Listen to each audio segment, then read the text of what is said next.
community. Go nuts, everybody, for Brandon Zakkai, everybody!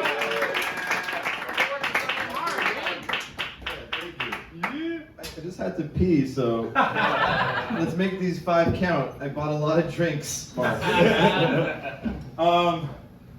I'm depressed, and having depression often makes you feel like a nobody, which is, you know, kind of cool because nobody's perfect. Alright, we're trying to fix that joke for a week.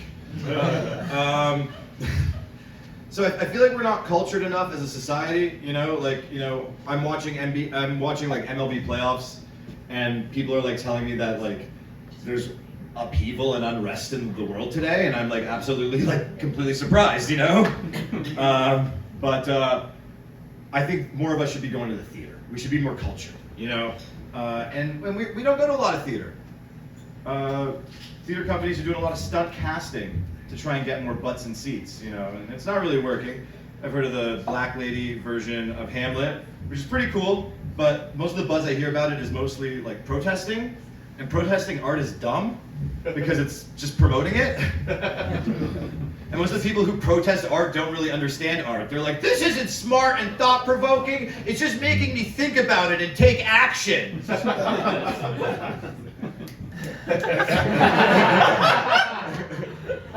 George, this set is actually for you. But sometimes I'll admit theater casting gets a little confusing. You know, the stunt casting is pretty out there. You know, did you guys hear about that version of Romeo and Juliet where Romeo is being played by an antique 15th century coat rack? Yeah. And you know, I'll admit their explanations for these casting is pretty whack. You know, they go, our company's production of Hamlet will feature a 6-month-old Boston Terrier in the role of Ophelia, in order to comment on the way women were treated in the Middle Ages. In order to adhere to Shakespearean theater protocol, the terrier will be male.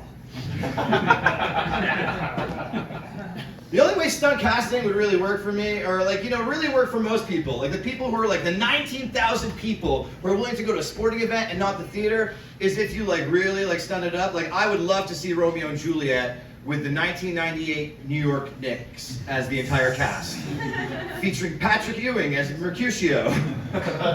A Plague on Your Houses, you know, like I don't know.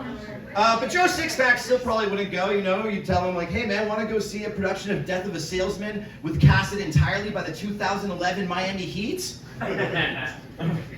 Who's playing Biff? Chris Bosh? Fuck no. I actually saw that play. Why was LeBron playing Happy? What a ripoff. George, this is all for you, man.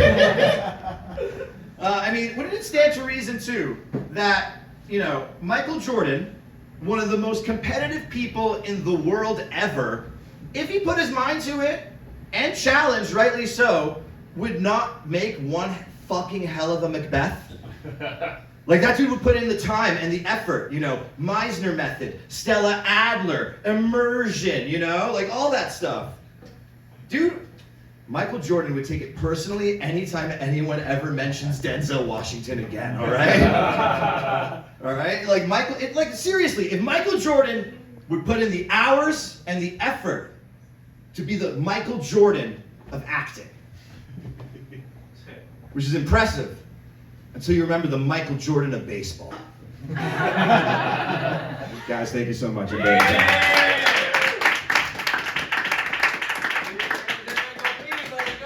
Go pee, man, go pee! Brandon Zakkai, everybody!